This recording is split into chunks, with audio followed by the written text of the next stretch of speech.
Call to order the Higher Education and Career Readiness Policy and Finance Committee. Members, if you would look at the minutes from March 13th, yesterday, and offer a motion. Mr. Chair, I move the minutes from yesterday. Okay, I know everyone wanted to do that. You got in first, so. Representative Albright has moved the minutes from March the 13th. Any questions, first of all? Corrections? If not, all those in favor say aye. Aye. Opposed? Minutes approved. All right, thank you, members. Today we have one bill in front of us, House File 2669. Representative Anderson, Sarah Anderson is with us, and I'd like to move House File 2669, and it will be referred to re-referred to this Committee on Civil Law and Data Practices after we hear testimony. So, welcome. Thank you, Mr. Chair. Members, what we have before you is a bill that is in the progress of being changed based upon the report that we received from the Office of the Legislative Auditor. I apologize. I did not realize the committee had a 24-hour rule, and so I did not get my amendment in time. That reflects the changes of the OLA report, but you do have a copy of that amendment in your file. It's the A2 amendment. And I just want to walk you through what that does, because with the report that we received from the OLA, I wanted to make some changes. First and foremost, in the original bill, we required that the Office of the Legislative Auditor do a review of this. That's already been taken care of, so I removed that section from the bill. But on top of that, based upon the comments that the OLA office provided to us, I did a couple of changes.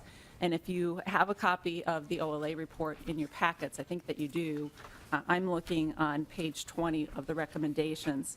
And the first recommendation is dealing with the making sure that they have an appeals process for both parties. So I have that as part of the amendment for the University of Minnesota to institute.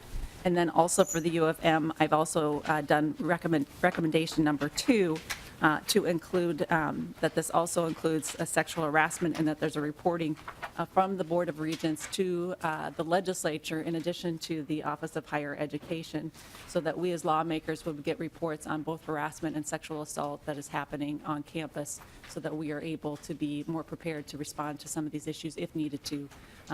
I will tell you, I've been working on this issue with the University of Minnesota. They have been very gracious to meet with me on several different occasions to discuss this issue, and I think that they have enacted some good policy changes on their part. I think that we'll continue to work towards that end. And with that, Mr. Chair, I'm open for any questions. I do not have any testifiers. I know that I have some resources here available if there's any questions that are outside of my wheelhouse. Any questions from members?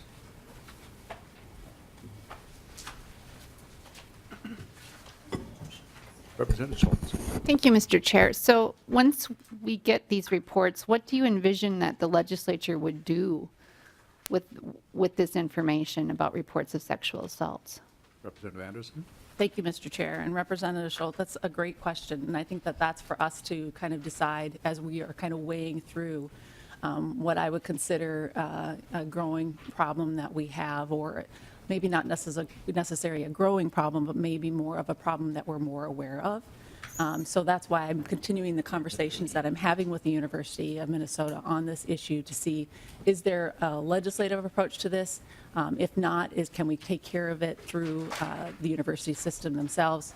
I'm not one that feels that everything needs to have a law behind it, but I do think that this lends it to having a greater conversation about the issue itself. So, Representative Schultz.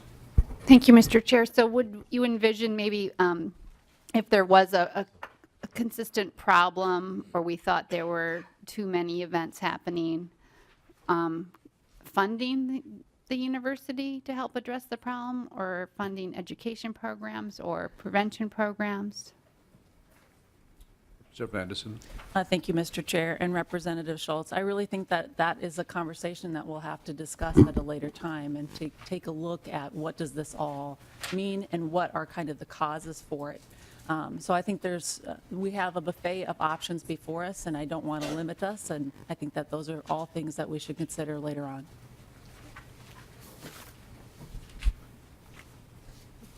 Any other questions? Representative Heitzman. Just a quick comment. I just wanted to thank the bill author for taking this issue seriously.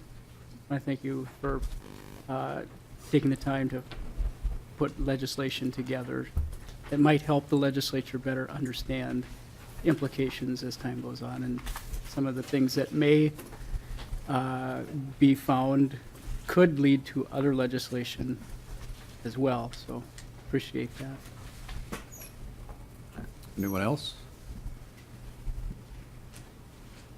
No other testifiers? No, Mr. Chair. Then it's your wrap-up, and then we'll move on.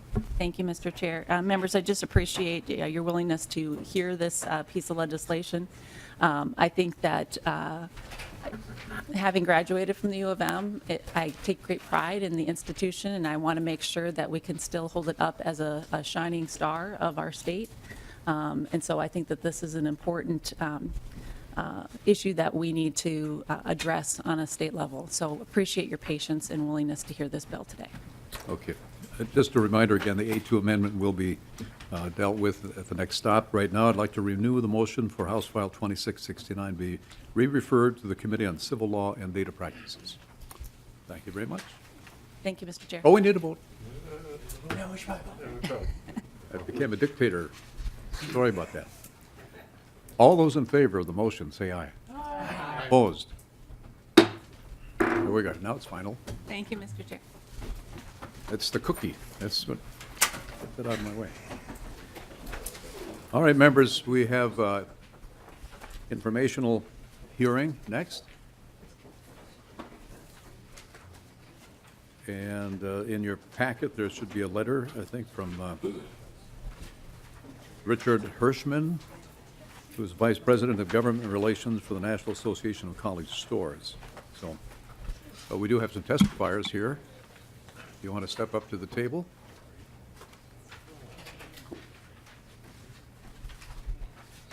Thank you, Mr. Chairman and members of the committee. My name is David Anderson. I'm the Senior Executive for Education Policy and Innovation at the Association of American Publishers. I have here with me Mr. Gary Westerland from MCTC, where they're doing some very exciting things here locally involving new digital learning materials, and also behind me are representatives of several higher education learning companies that are working with Gary to make improvements in the system. I wanted to take just a few minutes and describe to you the dramatic changes that are happening in our industry and how it's impacting in a very positive way students and institutions. People used to think of higher education textbook publishers as those people who publish $250, $350 hardbound textbooks. The industry is dramatically changing. A new generation of leadership and a new generation of e-textbooks is making for a very dramatic change. And when I talk about e-textbooks, I don't mean simply a PDF of a printed textbook. I'm talking about something that was designed as a digital product, has interactive features, oftentimes has audio-visual materials in it.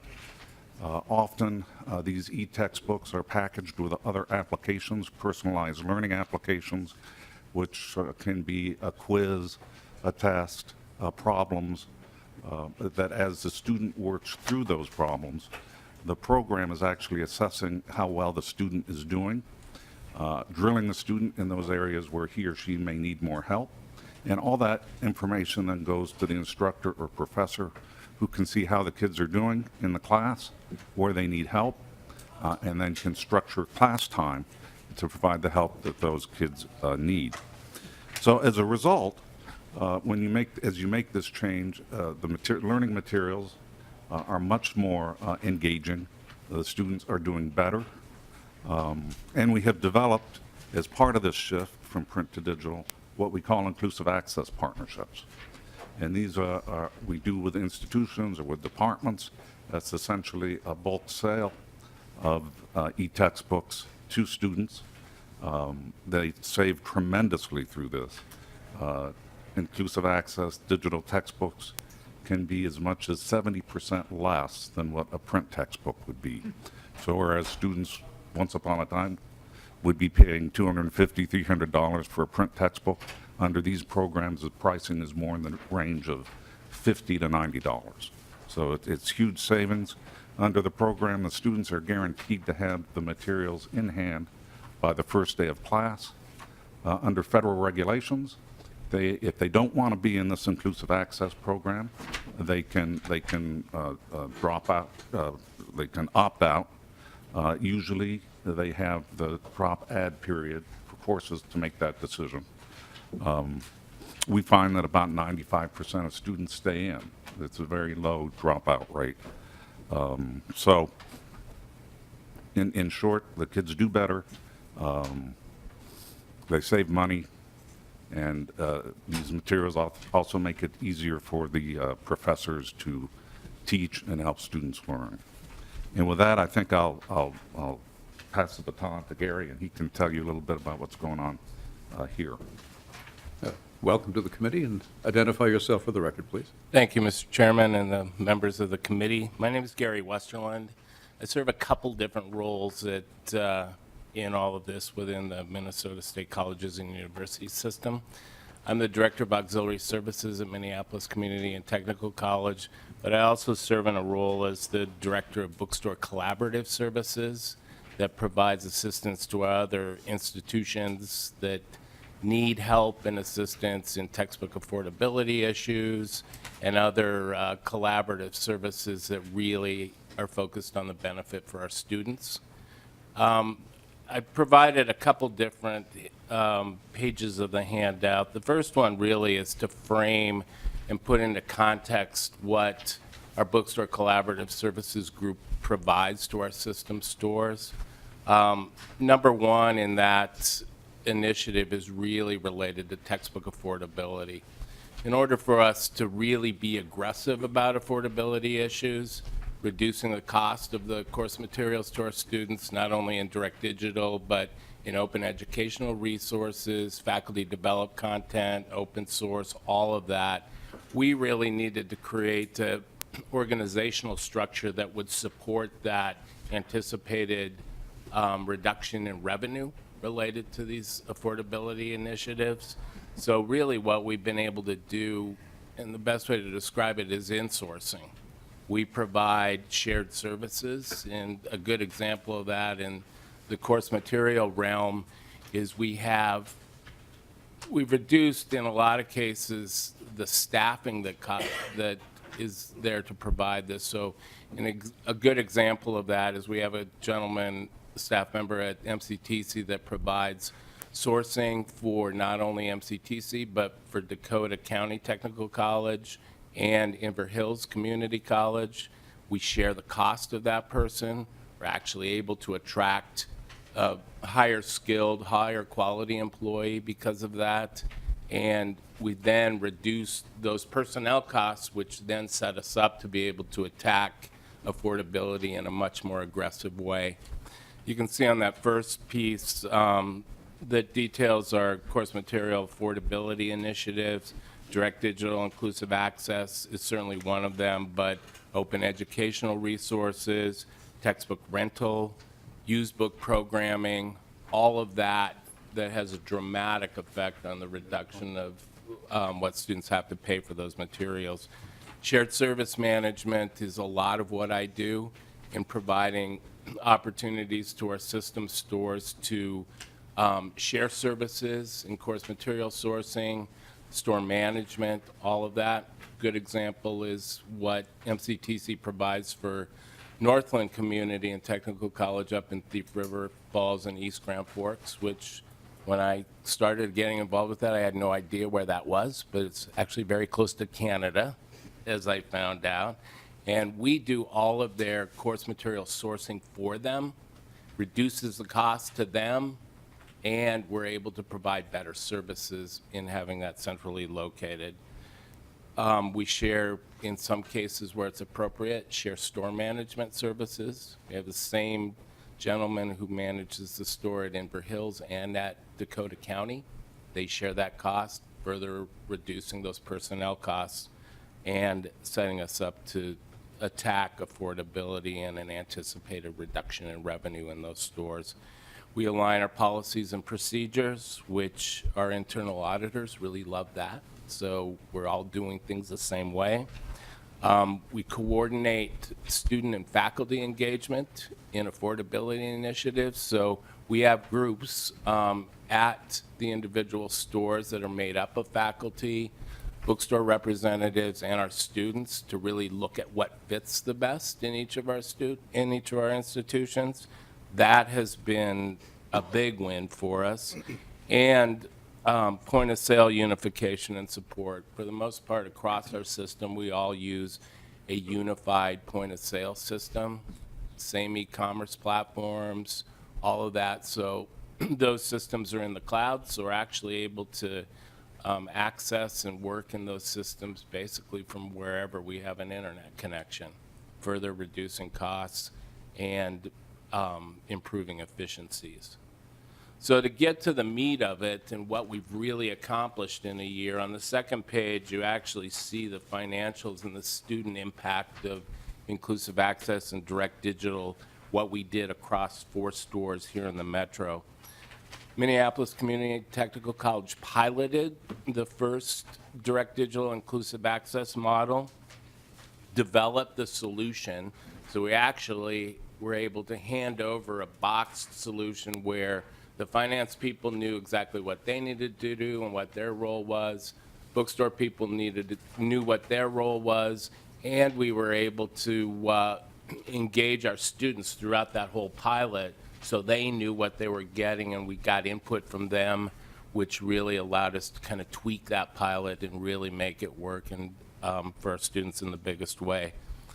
As we do in collaborative services, we work together to develop initiatives, and then once we have them worked out, then we can push them out to all of the individual institutions across our system so they get the benefit of it, but they don't get the pain of trying to figure out how to do it on their own, nor have the cost associated with it. So Minneapolis has been involved in direct digital for a couple years now. Dakota County, St. Paul, and Inver Hills, what you see on this handout, really just completed their first couple terms of direct digital inclusive access. And you can see from the information that I provided to you exactly what that impact is. In the case of Minneapolis, in fall of 2017, we had 58 sections of courses that used inclusive access, 1,946 students involved, with a total savings to those students compared to what they would have paid for a traditional content delivery, over $220,000 of direct student savings in one term in one institution.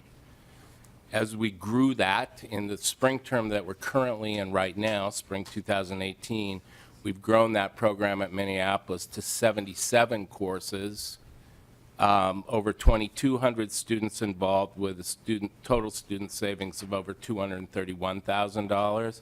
So basically, in one academic year, just in Minneapolis, they had total student savings of almost $500,000 over a traditional content delivery.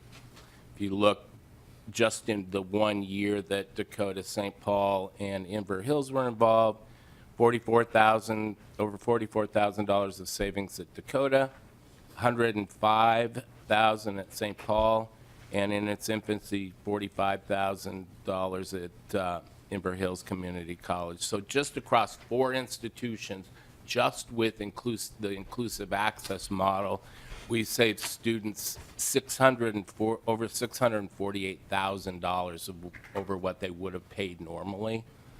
This doesn't include the efforts that we've made in open educational resources and faculty developed content, all of those affordability initiatives at our institutions.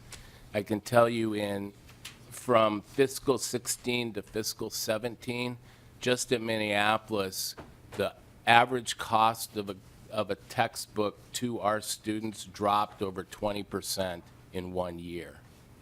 The beauty of this model for bookstores as well is it keeps them sustainable and relevant in this entire process, where in 18 months, the net revenue in Minneapolis's bookstore dropped by about $1.3 million, but we had one of the best profitable years we ever had because of what we're doing with inclusive access. It's direct delivery to the students. We don't have freight costs. We don't have personnel costs to receive product in our shipping and receiving department.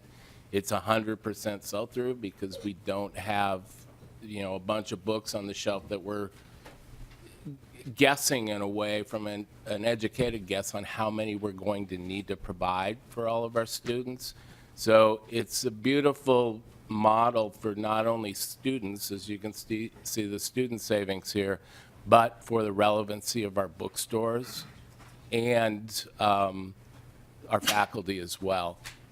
All the stakeholders come together, work on the model, develop it, and in 1 year you can see the results here on the page. So it's pretty encouraging and a pretty exciting business to be in right now. I've been working for the system for 20 years, and what we've been able to do for our students and the partnerships that we've developed with Pearson, McGraw-Hill, and our publishing partners to develop this, and what the results are, frankly, I hope you can see it as being, as impressive as we're proud to present to you too. So it's an exciting day to be in, and it's only going to get better as we expand it. So I appreciate all of your time to be able to present the exciting results of this.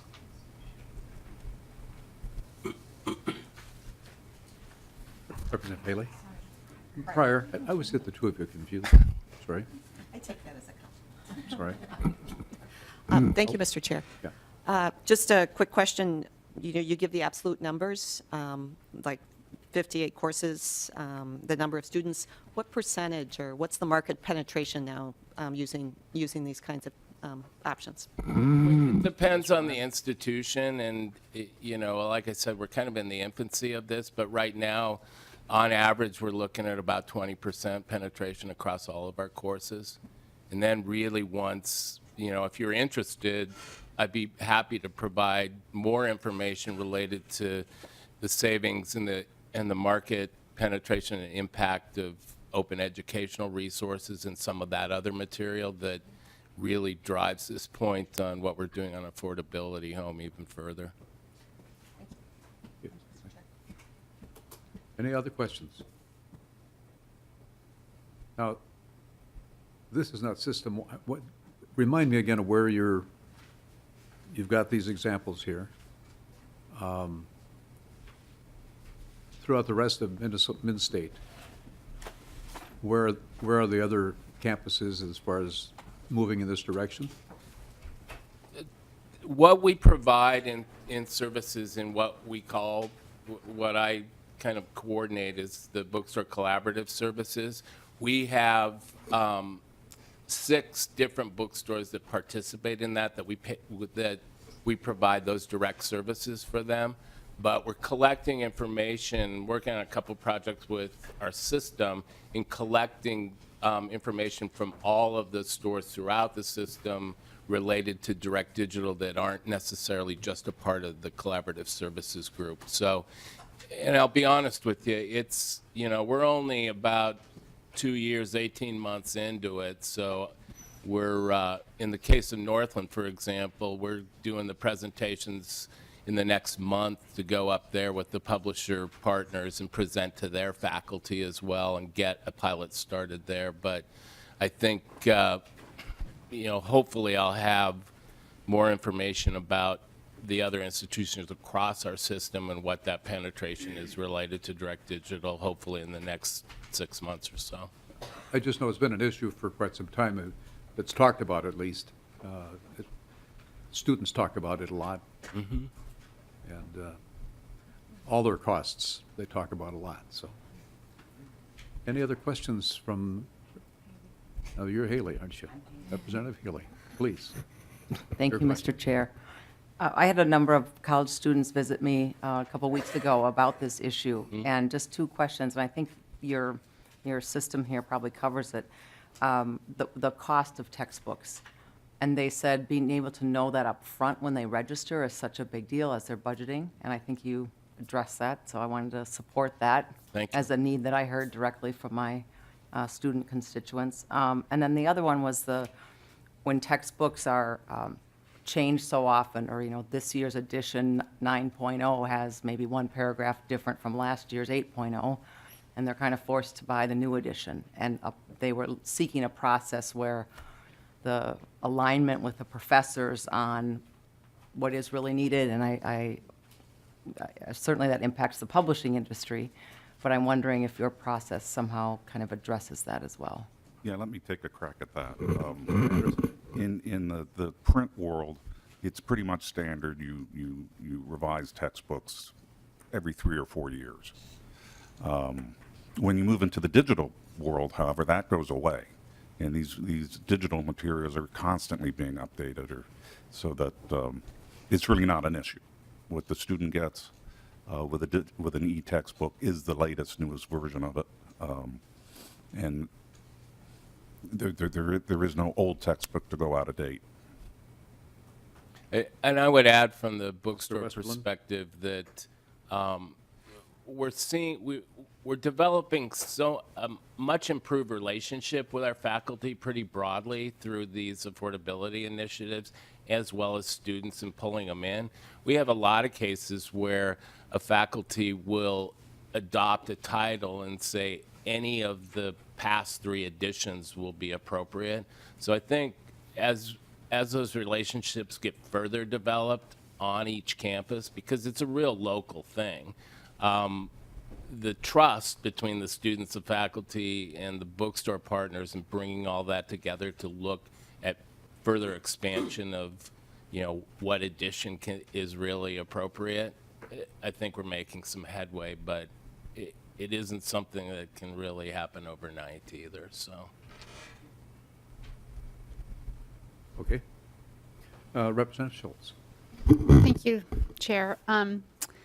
As a professor, I always try to find cheaper alternatives for my students, and I will send them emails before the course, months and months before the course, and direct them to sources where they can buy used older editions of a textbook. But I see the trend where faculty are creating their own resources that students can get for free through our library, which we pay for information and journals. And so I see this trend where faculty are putting together their own information for students and moving away from textbooks, and even putting together their own online content with publishers to tailor it to that course. So I think hopefully we'll move away from the $300 textbook being published every year and the price keeps going up. I think what I would add Mr. to that, Westphal? what I would add to that as well is that we now have the ability to, in a lot of cases, if faculty develop their own content or take content from different sources, we have the ability to electronically clear copyright on that as well. In a lot of our institutions, we have the infrastructure to be able to pull that together, clear the copyright, print it as a course pack. The other thing we are looking at too is working with our partners to develop, digital a digital platform where you can take OER faculty develop content and let it ride on that digital platform. So they're still doing it in kind of the same way, but it's way cheaper having the faculty put it together on their own. Representative Schultz? Okay. Anyone else? Mr. Anderson, I just had a brief question. One of the things technically that I've heard about the digital textbook is that versus a textbook you own and can have and you carry it around with you and you take it home and you keep it, a digital, from what I understand, doesn't quite work that way. In some cases, it'll actually disappear. There's a time limit on accessibility. Is that correct or incorrect? Well, that certainly was true when e-textbooks were being introduced. Today, I think in most cases, The student can have a choice whether they want the textbook permanently, in which case they can get a download, like you would download a book on your Kindle, or they can go for the for a temporary license. Okay. I know in my own case, I put 3 kids through college, and some of their textbooks are on their shelves, and some of them got sold back to the bookstore. A lot of sentimental notes inside, probably? I haven't looked for those. Yeah, Some things that Dad just doesn't want to know. very good. Any other questions? I know this is addressing an issue that students are very interested in, as well as the professors. And everything is going digital these days. I've been told even a new car doesn't have a CD player anymore. It's all, you plug in a device, digital device, whatever it is. So, I mean, that's where we're going. Anybody else? Anybody in the audience? I mean, we get a lot of time here. You know, some maybe traveled a long ways to be here. Want to get your money's worth. Come on down. Sure.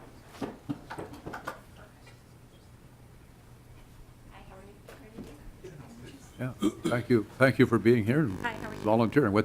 So I'm Identify Jessica yourself. Jessica Garcia with Pearson. Okay. So it's nice to meet you all. Thanks for having me. I know there's a formal way I'm supposed to introduce myself, so you committee, did thank you just for fine. hearing.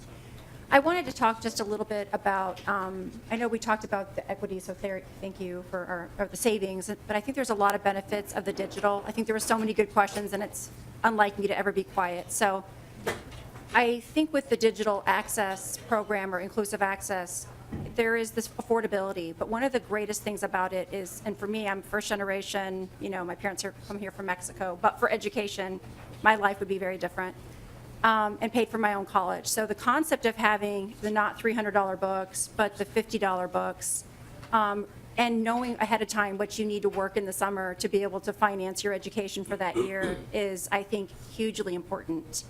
I also think that one of the crucial things is understanding that students are equal, and I think that's really important. There's, you know, when you go to college, there will be kids who have parents who pay for their books. You'll have students who will have financial aid, and then there's a lot of students in the middle who don't get financial aid, and they just have to figure out how to fund.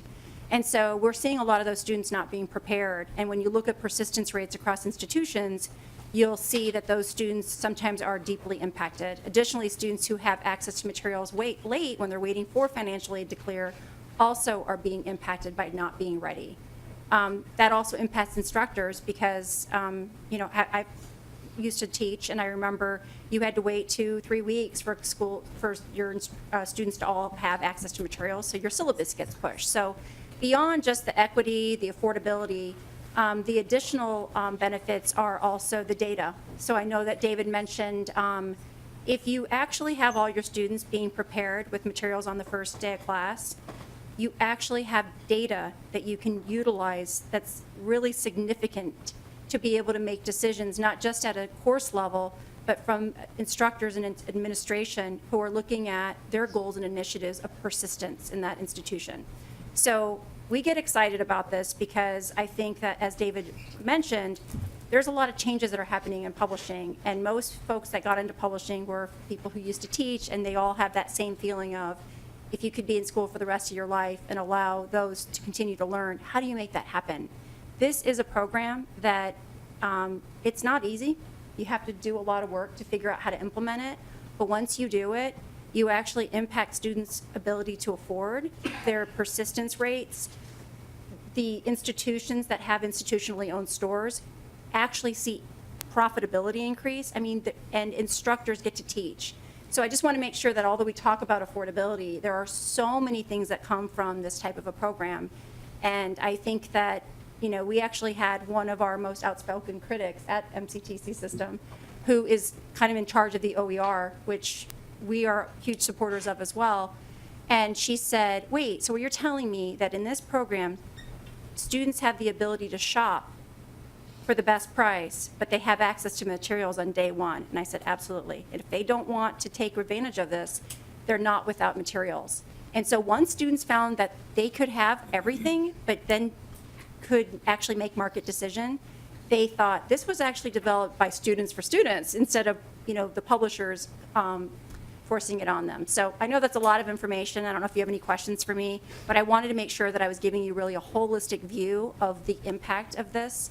And I think that you will literally see the end of those very expensive products that people really actually still buy. I don't know why, but there are people who want to have those hardbound products, forever.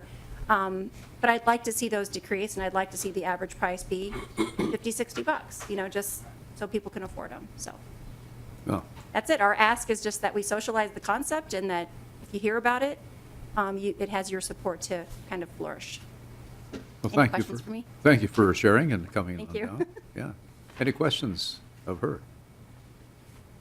Okay. Thank you very much. Thank you. Anyone else?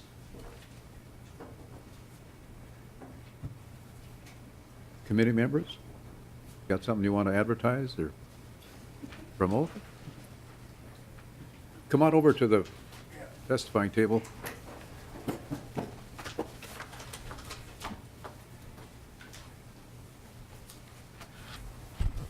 Hi, Mark Hughes, and this fits for higher ed, and I forgot to tell Megan Hansen earlier today. It's my fault. May 1st, Dr. Keller's speaking at our first Tuesday luncheon, which is for the Carlson alumni, but we open it up to the public over at McNamara Center. And it's Tuesday, May 1st. We check in at about 11:30. Lunch is served 11:45, and Dr. Keller starts speaking at 12:10. There is a chance for question and answer at the end, and we're done at 1 o'clock right on the button. And I realize session's going on, it's kind of tough to make it, but it fits this committee, and so Sure. if anybody wants to go, let me know, and I'll Okay. call over there. And the location for that is? McNamara Center, 200 Oak Street Southeast, right Okay. here in Minneapolis. All right. Well, thanks for sharing that. Yeah, sorry, but I didn't tell Megan earlier. No problem. I was up there talking about something else. I No forgot. problem. Thanks for your time. Thanks. You're a familiar face around here. We like to see you. Yeah. Yeah. Thanks for having me back. Yeah, you're welcome. Mr. Chairman, could I just add one Yeah, Mr. thing in West- closing? That I think it's important that you've heard from our publisher partners, but you've also heard from somebody who works within our college system and has done it for 20 years. There isn't one solution that works for every student and for every course, but really what we're trying to do in our system bookstores and have the support of our faculty, our students, and our administrators is develop low-cost solutions that fit every possible situation. And the way to do that is to really be incredibly transparent, get faculty and students to the table, and actually develop a relationship with them. And frankly, that's why we've been as successful as we have in tackling affordability issues, is because we've been that transparent. When I started 20 years ago, the textbooks were really expensive then, and we had, the student newspaper headlines were textbook ripoff and all of that. Now, we had, with this direct digital, we had our student paper, City College News at Minneapolis, actually wrote a banner headline about how much the students loved direct digital and how much this was saving them and how appreciative they were of it. So that whole dynamic has changed now, and we're really excited to move this forward and develop further initiatives that really benefit our students and working with our faculty and administrators too. So I really appreciate the opportunity today to bring it to you and talk about it and raise some awareness about what we're doing. Okay. Thank you for being here. Very interesting. Mr. Westerland? Yes. Thank you for being here, and Mr. Anderson and Ms. Garcia. Thank you all. I can't think of anything more to keep you here for. I'd like to, but I'm not. So the meeting is adjourned.